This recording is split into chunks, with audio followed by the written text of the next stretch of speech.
Assalamu alaikum. Aziz muhterem Şarkı Türkistanlık karındaşlarım. Allah'a hamdülillah olsun ki yeni yüz güreştik. Yeni bir kıtım huzurunlağı kiriş imkaniyeti yaratıp bergin için Allah'a hamdü sanalar olsun. Bunun iki video aldı da Uygur maneviyetini ya buzgan mediyavazlık hakkında toxtalgandik. Keyin buni ma'lum jihatlardan to'liqlash zaruriyatini his qildim. Azroq uzi qo'yishning zaruriyatini.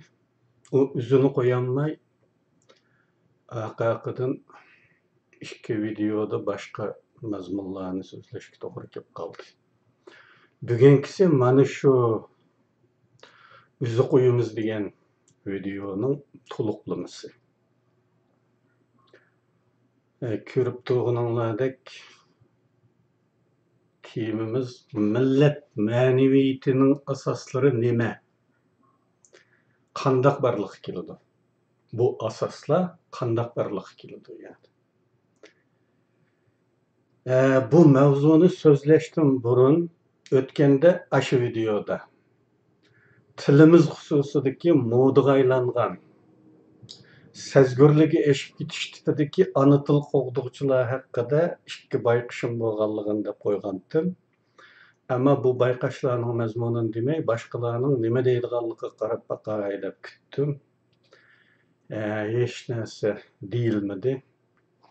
Hech kim bu haqda inkas bildirmadi.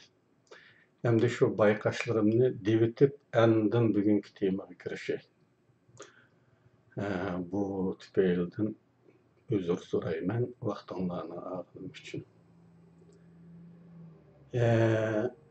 Ana tilga bo'lgan sezgirlik maqtash qarziydi. Haqiqatan yaxshi bu. Ama ana tilimizni qo'g'dashga bel bog'lagan odamlar ikki shartni hozirlagan bo'lishi lozim. Biri ana tildagi so'zlarni eng ko'p biladigan bo'lishi kerak. Hech kim har qanday tilshunos, har qanday söz ustasi deb atalgan büyük yazgıçlarımı o'zining ana tildagi so'zni %100 bilmaydi. %100 bilish bir millatning tilidagi hamma so'zni mumkin emas. Ama %100'ga yaqinlashishga tirishgan, shu palliga yamashgan odamlardan bo'lsa, bu ana til qo'g'dug'chilar. Andin yaxshi bo'ladi bu. Bu şartni hozirlash lozim. Bo'lmasa, uningdagi so'zni bilmasangiz, u ana tildagi so'zmi, chet el tilidan kirgan so'zmi? Uni farq etolmaysiz. Uningga diagnoz qo'yolmaysiz. Shunga bu shartni hozirlash lozim. İkincisi, aqalli tilshunoslik prinsiplarini yoki universal tilshunoslik qoidalarini bilish lozim.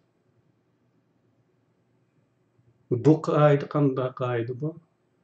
Bu hamma tillarga uygun keladigan bir universal qoida shuki, agar bir millatning tilida, o'rtaq tilida, yeziq tili, nutq tilida,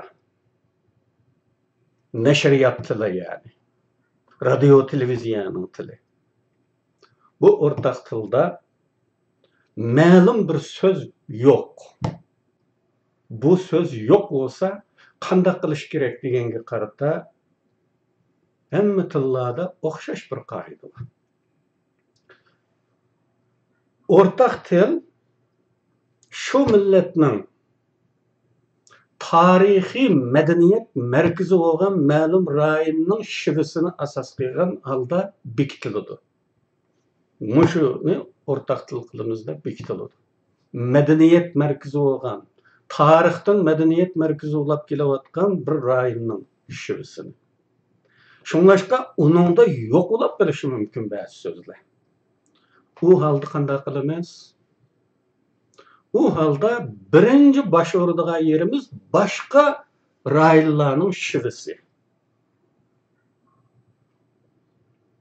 Deyli ki Uygur ortak tilida İngilizcedeki mushroom, Xitaychadagi mogo degan so'zning qarshiligi yo'q Uygur ortak tilida. Ama biz bu so'zni mogoni qabul qilishdan burun o'zimizning boshqa shivirlardan izlaymiz. Bormi yo'qmi deb. İzleymizki Lopnur shivisida bu mogo deganni Axunbash deydi. Yani selli yo'g'i bo'lgan Axunimning beshiga o'xshaganlikdan shunday degan bo'lish kerak. Axunbash. Bu so'zning bir gunohi yo'q, kulkulik yeri yo'q. Mushroom desa bo'ladi, mogo desa bo'ladi, Axunbash desa nima ish qilmaydi. Tamamen bo'ladi. Buni alamiz. Bu yo'qning o'rniga. Endi shivilar yo'q bo'lsa qanday qilamiz? Shivilar yo'q bo'lsa o'zimizga tuqqan tillardan alamiz. Tuqqan til degan nima? Tilshunoslikda dunyodagi tillar ikki turlik sinflantirib tadqiqot olib berildi. Ikki tur. Ikki sinflantirildi. Biri tuqqanchilik xususiyatiga qarata sinflantirildi, yana biri grammatikalik xususiyatiga ko'ra sinflantirildi. Uyg'ur tilining tuqqanlarini tepish uchun biz bunga murojaat qilamiz. Uyg'ur tili tuqqanchilik yiqidan qanday til? Altay til sistemasi, Türk til ailesi, Uyghur qarluq til gruppasiga mansub. Yoki Sharqiy Turklar gruppasiga mansub. Xo'sh, shivilarda yo'q so'zlarni biz eng avval tuqqanlarimizdan olamiz. Uyg'urlar bilan bir til gruppasiga mansub til o'zbek tili. Her ikkilisi Sharq Turklar gruppasiga mansub, yana bir xil atilishi bilan Uyg'ur qarluq til gruppasiga mansub. O'zbek tilidan olamiz. Uningda bo'lmasa til ailesi o'xshash bo'lgan Türk tillaridan olamiz. Türk til ailesidan. Uningda yo'q bo'lsa, andın biz başqa tillardan alsak bo'ladi. Bu aqalli qoidani bilmay turib,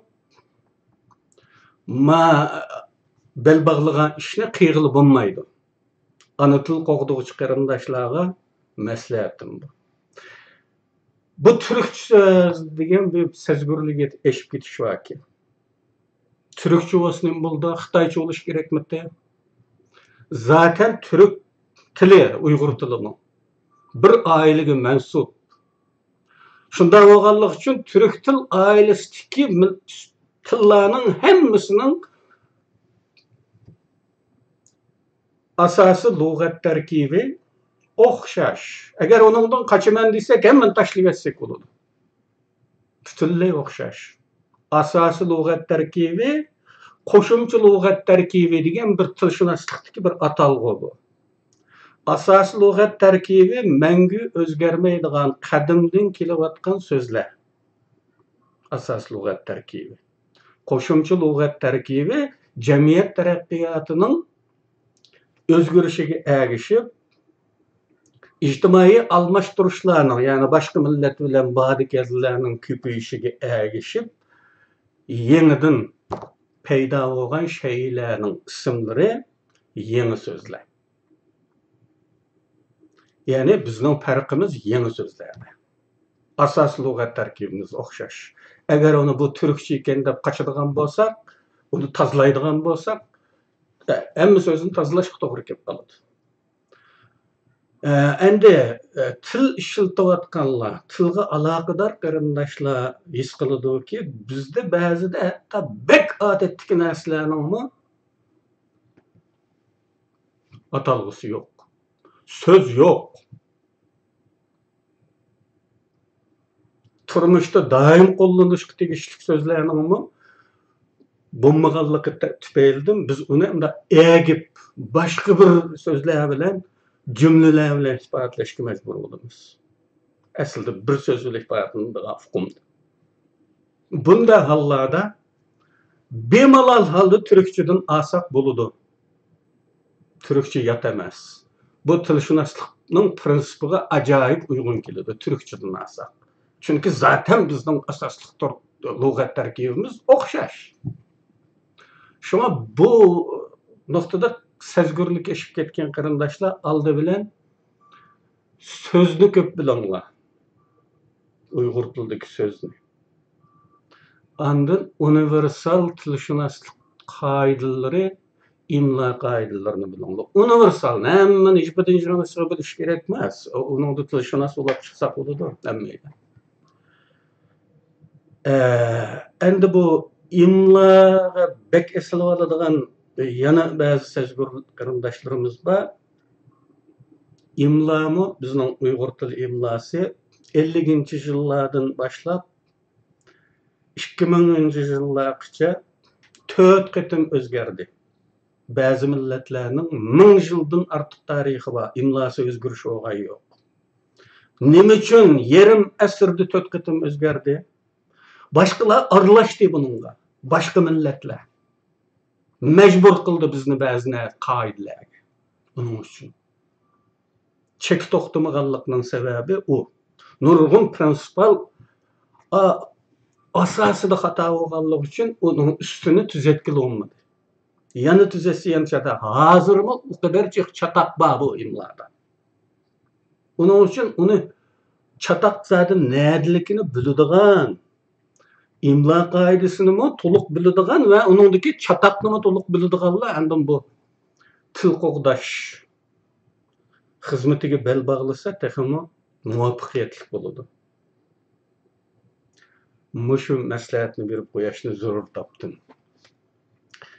Vaqtni alganim uchun kechiringlar. Endi resmiy temaga kelamiz. Bu oldingi ikki videoning oldidagi temaning uzisi bu. Bir millatning ma'naviyatini tashkil qiladigan omillar nima?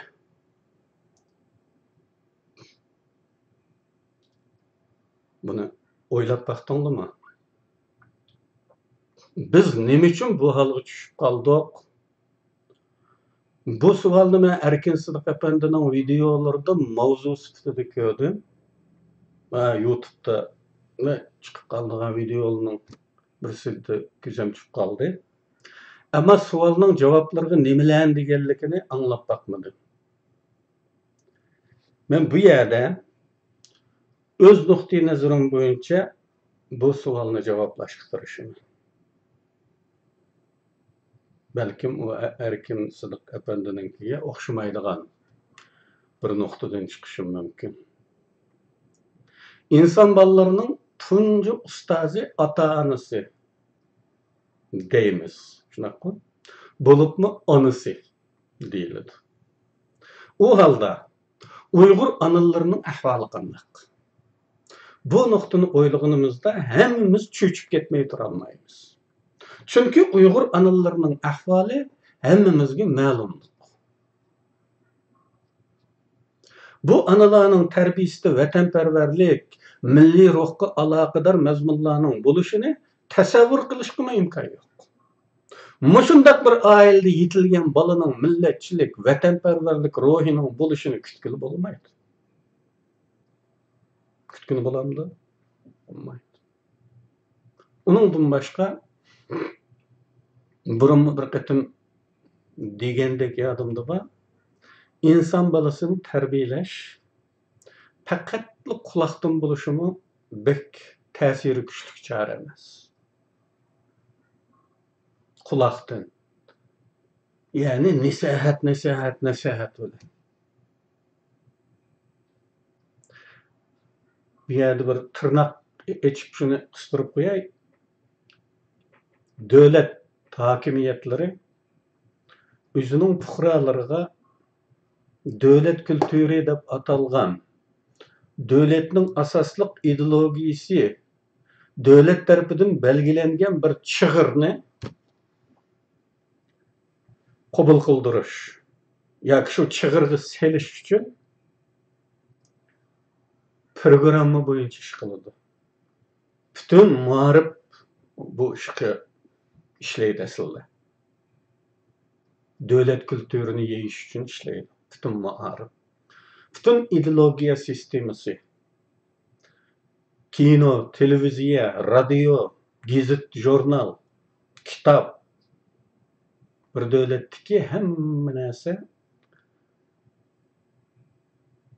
inson bolasini shakllantirishga xizmat qiladi. Endi bularning nihoyat ko'p qismi quloqdan bo'ladi-da. Endi bu yerda aytgan quloqdan bo'lsa, bizdagi quloq mollasi degan shundan chiqqan gap. Bu bek ta'siri kuchli chora emas.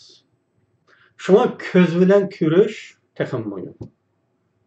Qo'l bilan tutish, hatto o'zi qilib ko'rish uningdan muhim. Buni chet el ma'rifida bek yaxshi bilalaysizlar. Balalarga ba'zi narsalarni yasitadi. Ba'zi dars vaqtida ba'zi narsani yasitadi. O'z qo'li bilan yasab boqadi. Ularni bir yerni ziyorat qildirdi. Bu g'arb ma'rifidagi o'zgachilik. Bular nimalarmi shu o'zi qo'li bilan tutib boqadigan, ko'zi bilan ko'rib boqadigan narsalar nimalar? Ya'ni bir millat a'zolarida milliy tuyg'u, vatanparvarlik qatorliqlarni yetildirishga oidlarini deyli, boshqalarini qo'yib turib bizga munosabat yo'q. Masalan, milliy simvollar. Bu balalar doim milliy simvollarni ko'rib turish kerak. Beshinidan ko'tarsa, o'g'izida bayroqni ko'rish kerak. Deyli. Davlat girbi, xotira tashlar, muzeylar, resimlar. Bularni bizning tarbiya muhitimizda tasavvur qilib olmaydi. Rasmiy yolg'onmi? Biz beshimizni ko'tarib qarasak, o'g'izlarda Xitoyning bayrog'ini ko'ramiz. Ayoqqa qarasak, Mao Zedongning haykalini ko'ramiz. Yanchiqimizdagi pulni olib qarasak, Xitoyning davlat girbini ko'ramiz.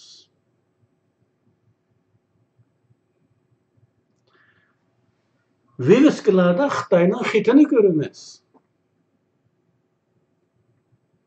Bularning hammasining tarbiya ahamiyati bor. İnson bolasiga hammasi bir narsa pichirlaydi.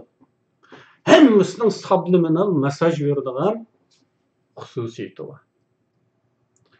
Shu gap qilmay turgandek turgan shu viviskalar, dukkanning viviskalari yoki zaman esiladigan lozunkalardagi shuarlar bekcik ma'no ifoda qiladi va inson bolasining mingsiga bir narsalarni quyadi.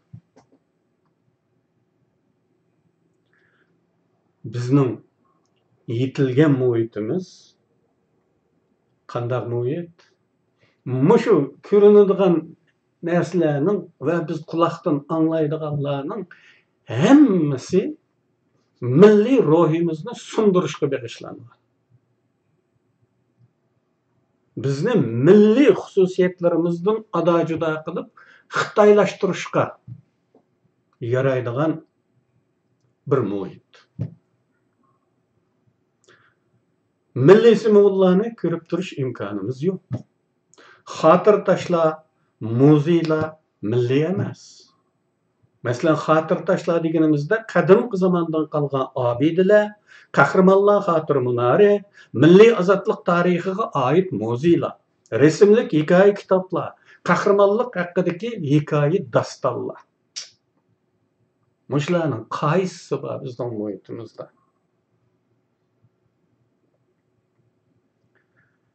Talada heykel ko'rsak, Mao Zedongning heykelini yoki Qurbon Tulumning Mao Zedong bilan ko'rishayotgan rasmini ko'ramiz. Qahramonlik hikoyali deyilganda Huang Jigong, Dong Songrui, Wang Ji, Lei Feng qatorliqlarni o'qiymiz. Bizning ruhiy qurilmamiz qanday shakllanadi mushu ahvolda? Texmi echinishlik bo'lg'ini va o'z mas'uliyat doiramiz ichida bo'lg'ini bu xil davlat kulturini singdirish uchun hozirlangan ma'naviy atmosfera qarshisida hech qanday mudofaamizning bo'lmagani, qarish tashviqotimizning bo'lmagani oshkorisi mumkin emas. Uni bilamiz, uni e'tirof qilish kerak. Ammo oilalardami o'zimizning bolasiga quliqiga pichilab bo'lsa-mu, ma gapliga ha deb qo'ya. Ma bu bizning vatanimiz, ma qo'yilib bosqinchi, mal tajovuzchi, bu ismida olsun degan pichirlanadigan eslatmalarning bo'lmaganligini, tamamen kerekdan chiqib manqurtlashish qadamini tizlatgan sabablar deyishimiz mumkin. Biz hokimiyat tarafidan ma'naviy ulgu sifatida sahnaning oldiga ko'zimizga surilgan qahramonlarni ko'rdik. Sahna orqasini aqtirib ko'rish xiyolimizga kelib baqqani yo'q. O'z tariximizdagi qahramonlarimiz haqida yozma bo'lmasmi, eg'izdan eg'izga ko'chib yurgan, avloddan avlodga ulashib kelgan hikoyalar bo'lmadi. Yoki bizning kulturimiz, odatimizda bunday udum bo'lmadi. Go'yo biz qahramonsiz bir millat edik. Xitoylarning har zaman birer ommaviy do'lqin qo'zg'ash yoki xalqning diqqatini tortish va yoki ruhni urg'utish uchun ulgularni o'tirib qo'yib, ham bu ulgularni yuksak pallalarga ko'tarib, ilohlashtirib, buningga tayangan holda tashviqot qanot yaydirishidagi sirni tushunsak, ondan ulgularning muhimligini to'liq idrok qila olamiz.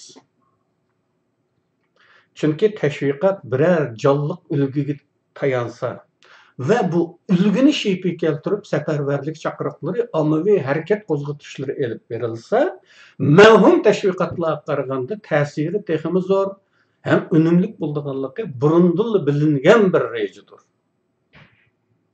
Bütün komünist davrini ko'z oldimizga keltirib eslab ko'radigan bo'lsak, her davrda o'tirg'i chiqarilgan, her xil tipdagi shu davrning tashviqot nishoniga uyg'un yaratilgan qahramon ulgularni bayqaymiz. Bularni to'liq idrok qilgan holda bugun kichkaygan kechmishimizga qayta qarab chiqqan vaqtimizda bizning manqurtlashib tugashmakdan boshqa hech qanday tanlashimizning bo'lmaganligini, ma'naviy ehtiyojlarimiz uchun hozirlangan bütün tashqi va ichki muhitimizning faqatli manqurtlashtirishga uyg'un keladiganligini ko'rib yetalaymiz. Mana shu chog'da asli chatoqning nadiligini tepib chiqa olamiz. Köp qatim deb o'tganimizda bir millatning jismoniy istiloga uchrashi normal ahvol. Qaysi millat istiloga uchramadi shu tarixda? Hamma millatning beshiga bundaq kunlar kelgan. Lekin qo'rqinchligi ma'naviyatni tatqizib qo'yish, vatanni tatqizib qo'yishdan yomon. Jismoniy qulluq qutulg'ili bo'ladigan turdagi qulluq. Ammo ma'naviy qulluq, qutulish qiyin bo'lgan qulluq bo'lib qolmay, jismoniy qulluqning davom qilishini ta'min etadigan zimindir.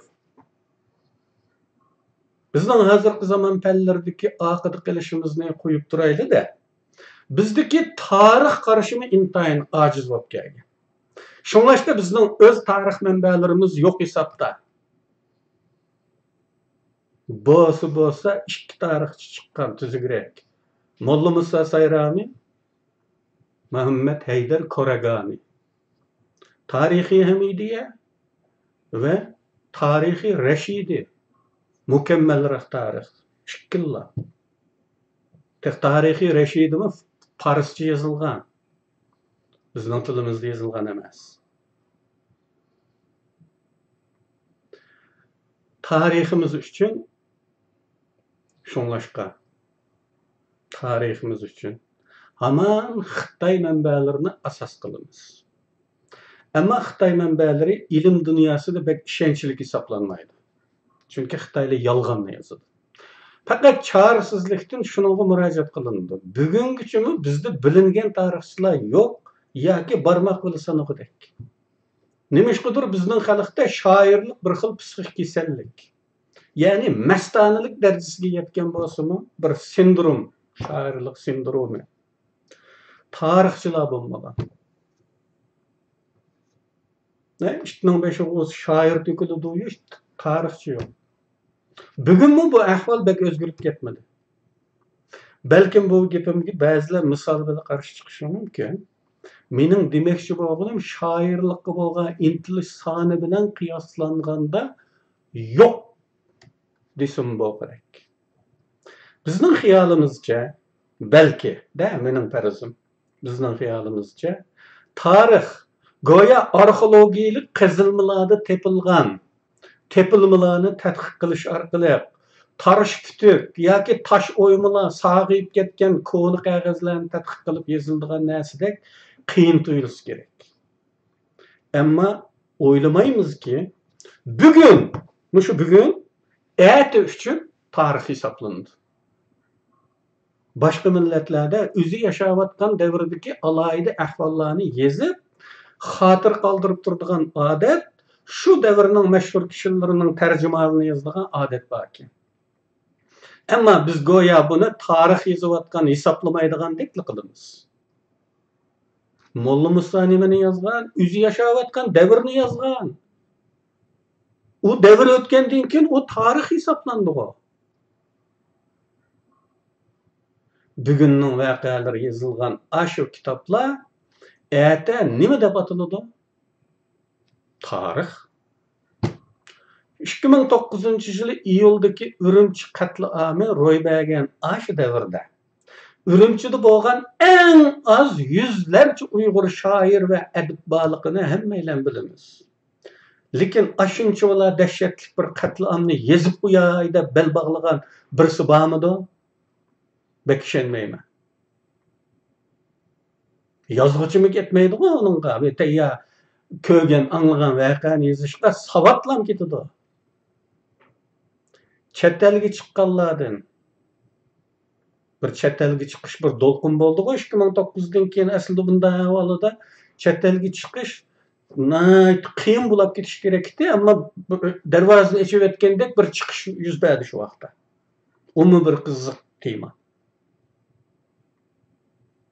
Chet elga chiqqanlardan 2009dan keyin xeli ko'plarga yolvirib ketganlarim bo'ldi.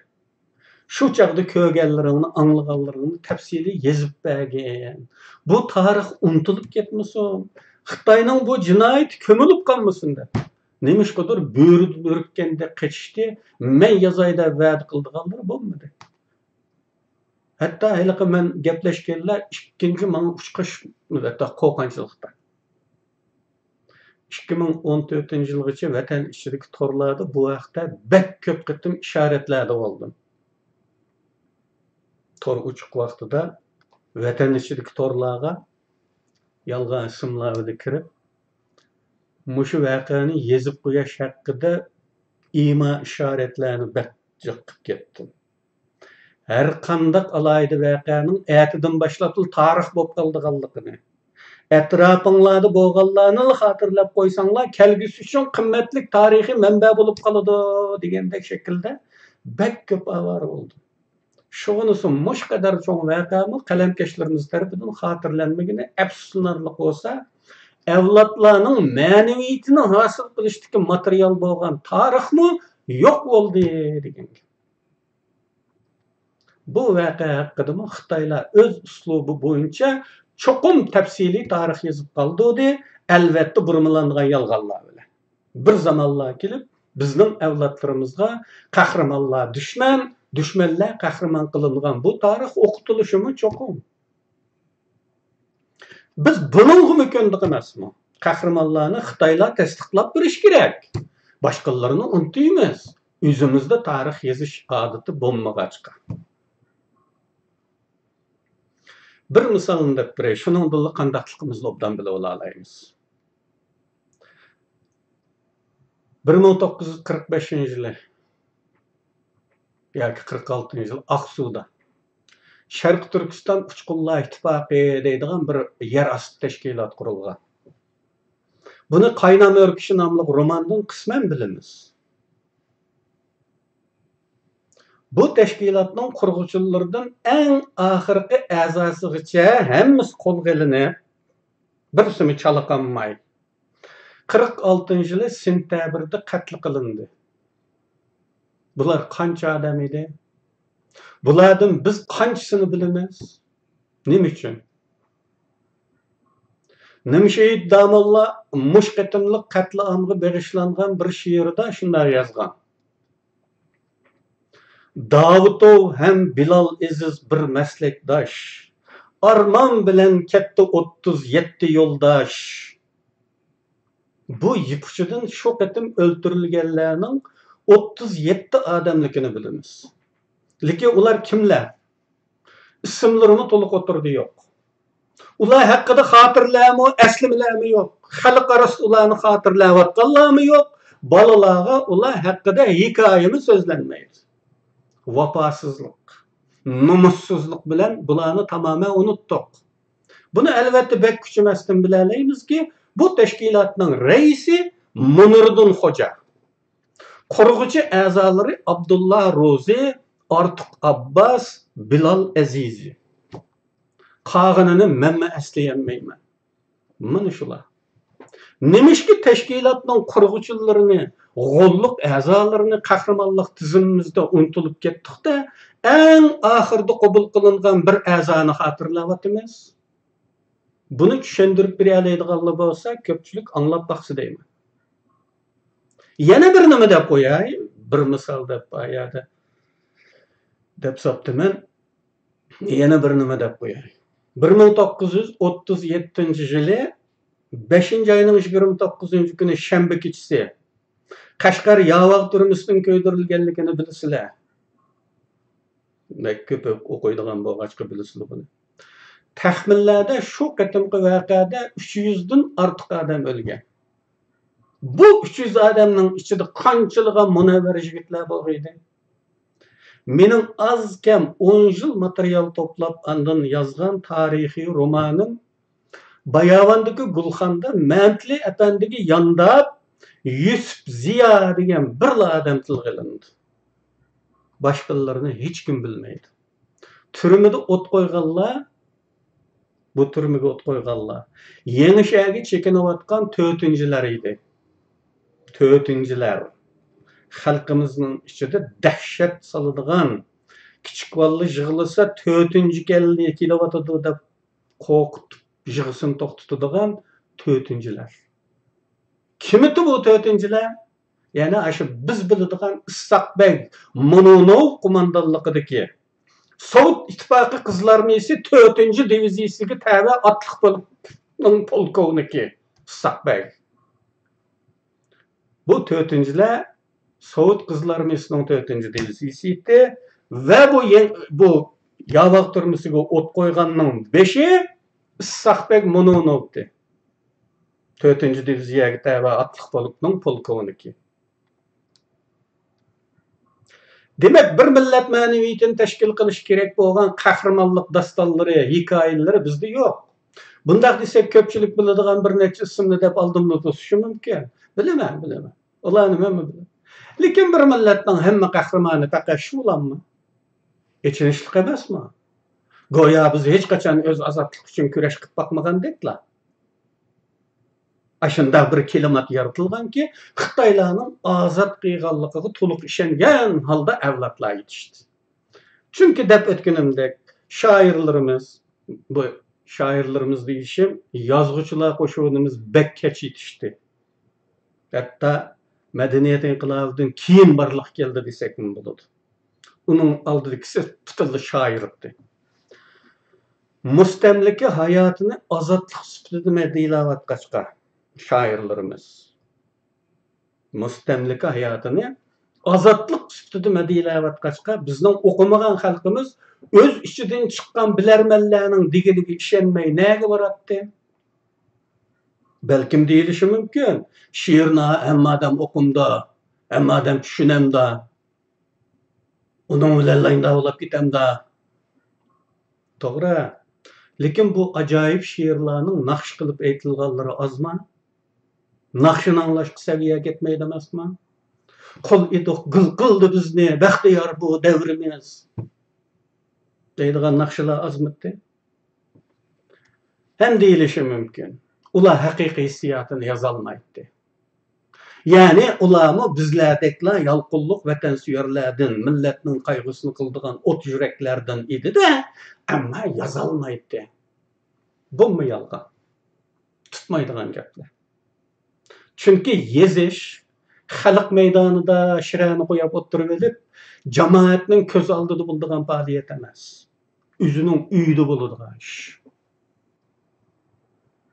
Yazgılı bo'ladi. Yazay degan niyatlar bo'lsa.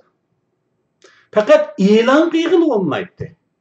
Nomi chiqmaydi desak, bu to'g'ri.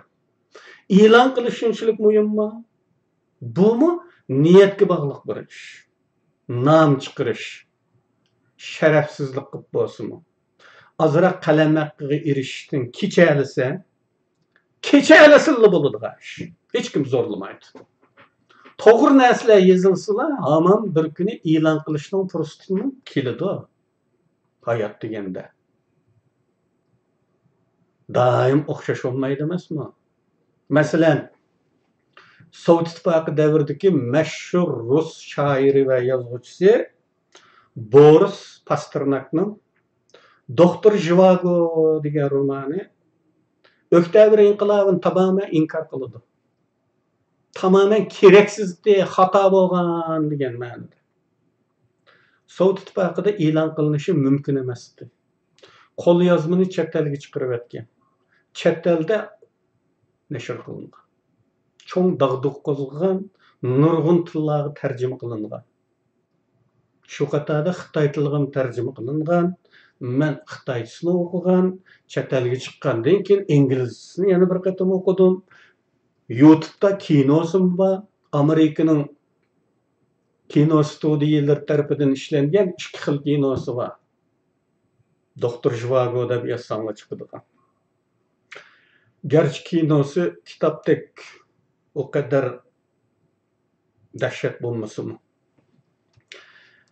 Keyin bu kitap tufaylidan Boris Pasternakka Nobel Edebiyat mukofoti berilgan.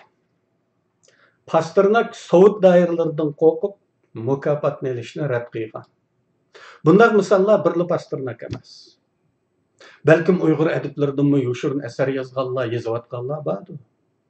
Ammo bugungacha bular ma'lum bo'lmadi. Endi yuragining qatidikinimi sug'urib oladigan. Bugungi kelgan vaqtida. Yuragining qatidikinimi sug'urib oladigan. Ikki yuzlimchilikka qarshi Xitoy siyosiy bo'ronlari ularning hech kim bilmaydigan yerlarga yoshirib qo'yganlarini o'ziga jo'latkizib o'tirg'i chiqarayotgan bir davrga keldik. Endikisini nima deymiz? U o'tgan 60 yil, 70 yilda zo'rlangan degan desak, endikisini nima deymiz? Nurg'un fursatlar qo'ldan ketdi. Aman o'lgandan keyin rahmatlik degandek pushaymonlarimiz davom qilaverdi. O'zimizda tarix yozish, tarix so'zlash odati bo'lmag'achqa boshqalar bizni o'z xohishi bo'yicha ta'minlaydi. Biz shu bo'yicha qabul qilaveramiz. Buningmi shu Issiqbekni misol qilishimiz mumkin. 37 yılda Şımşisayga yardımga kelib, Janubni tinchitish jarayonida 50 ming odamning qirilishiga boshlamchi bo'lgan bu qo'mondonni 4-lar deb qabul qildik aslida. 40-yillarda Milliy armiyaning bosh qo'mondoni salohiyatida o'tirib chiqdi. Bu ikki xil salohiyatning har ikkilisi Issiqbek nuqtasidan va Sovet ittifoqi nuqtasidan ziddiyatlik emas. Ama biz için bu ikki xil salohiyat ziddiyatlik ve biz bulardan birini qabul qilishimiz kerak. Aslida 4-chi salohiyat biz uchun ma'qul bo'lsa-mu, keyingi salohiyat qabul qildirildi. Biz qabul qildik emas, qildirildi. Mana shundaq hollar tariximizda az emas. Qarınıb qalgan qahramonlar baş üstümüzde ko'tarilayotgan munofiqlar degandek to'qi bulmuqa aralashib ketgan hollar yaqinqi zaman tariximizda xili nurg'un. Ama öz tarixchilarimiz bo'lmaganligi uchun bular haqiqiy turda yozib chiqilmadi. Mana shunday qilib avlodlarning ma'naviy qatlamlarini hosil qilishning materiali bo'lmadi. Yoki buzuq materiallardan ishlanib bugungi berbat holatimiz shakllandi. Shuni men deymanki, bugungi holimizning shakllanishida yoki bu holga tushib qolishimizda Xitoyning bek kuchlik, bizning bek ojizligimiz, Xitoyning taraqqiy qilganligi bizning bek qaloqligimiz degandeklar sabab bo'lolmaydi. Chunki bizdinmi qaloq millatlar mustamlikachilarni qo'g'lab chiqarib davlat qurgan misollar bor. Şu bu halga tushib qolishimiz tamamen ruhiy jihatdan istilo bo'lganligimizdandir. Ve bu istiloda öz içimizden chiqqan madaniyat arboblarimizning jinoyati Xitoylarnikidan to'g'on emas. Ba'zi tarafdorlarni, ularga chapay yapadigan tarafdorlarni bek tushuntirib etmaslik uchun bir formula taklif qilaman. Bularga qanday baho berish kerak? Bularning ba'zilari atalmış medeniyet inqilabı ahirlashgandan keyingi hayotida o'zgardi. Ba'zi jilman yoki ma'lum milliy tuyg'ularni o'z ichiga olgan mazmunlarda yozganlar bo'ldi. Bularni kechirish kerakmi yo'q? Gerçi bular o'lguchi g'alchilik qilganlardan yaxshi hisoblansa-mu, kechirishga bo'ladigan turdimi, emasmi? Gunoyi va savobini aniqlab ko'rish kerak. Töhpisi 7 ülüş, hatası 3 ülüş bolsa keçirsek buludu. Ama özgergen bilen qiygılıqni qilib ikki puti göğü salınqılığında birer parça inqilabi şiir yazıp koygan bolsa keçirimizmi? Bu xuddi Qur'onda deyilgen ölüm bilen arlıqınlı bir g'iri chiqarganda tövbe qilamsizlar degandek bir ahvol. Yeni bir manqurtlash misolidan birini deb o'tay. Tasodifiy ko'zimga tushib qolgan Facebook yo'llanmalaridan birisida xeyli danliq artistlarimizdan biri, ya'ni bir naqshchining shu onlarda Amerikada ekanligi. Nemishqidir Amerikaga kelgandan berimi hech un chiqarmaganligi. Hech bo'lmasa o'z beshiga kelganlarni o'tirg'i chiqarib Xitoyning jinoyatlaridan shikoyatchi bo'lmaganligi mazmunlarida ekan. Bu mushu birla naqshchi emas. Urumchi qatlamidan keyin turkumlab chet elga chiqish to'lqini bo'lgan emasmi? Men shu chaqda Xitoy hukmronlik sharoitida bunday cho'ng bir voqeadan keyin hamon siyosatning bek tushunib ketadiganligi, ammo aksicha her qanday vaqtdagidan asarroq chet elga chiqish to'lqini ko'tarilishi normal emasligini deb yurgandim. Mana shu to'lqinda chiqqanlardan Urumchi qatlamining tafsilotini anglatganlar bormi? Men ba'zilarga yiqilish bu talabni qo'ydim dedim-ku. Eg'iz o'millashga ulgurmasdinlar. Bularning men yiqillashganligiga ham shu peti mendan yiroqlashganligiga shu peti tekrar uchrashmaslik qitirishganligiga guvoh bo'ldim. Bu qo'rqib ketishdan hem qo'rqinch uning ruhidan ajramay chet elgami birga chiqqanligidanmi yoki Xitoylarga va'da berib chiqqanmi? Bundaq manqurtlik bizda hali umumiy.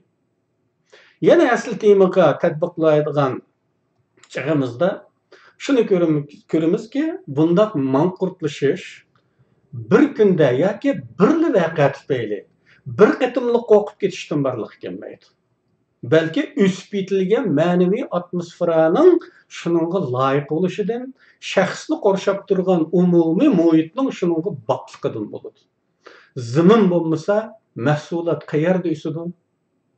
Demek maneviyatimizni şekillendirip atkan klimatimiz buzaytilgan. Bunun da özümüzün atalmış medeniyet erbaplarımızın rolü bekmi zor.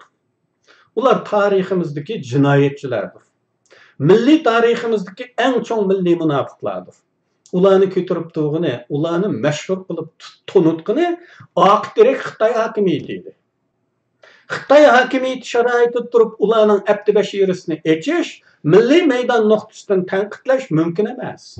Şuna vatan ichidagilarning amali yo'q desekmi? Ama erkin dünyadaki ilimdağlarının okşaşlı ulanı kötürüşü, ulanı Uygur medeniyetinin kapta mimarları, şiiriyetimizin ülgüldürü sıftı tanıştırışları keçirilmezdir.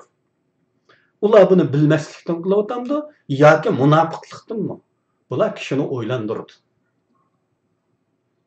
Qarindoshlar, bugün aşınçılık qaynab turay. Qag'inni yana ahvolga qarab boqamiz. Yani üzünü toluqlaydigan şu olsa. Hammanglarga Allohdan omon esenlik tilayman. Yana bir qatim ko'rishguncha omon bo'linglar. Xo'sh.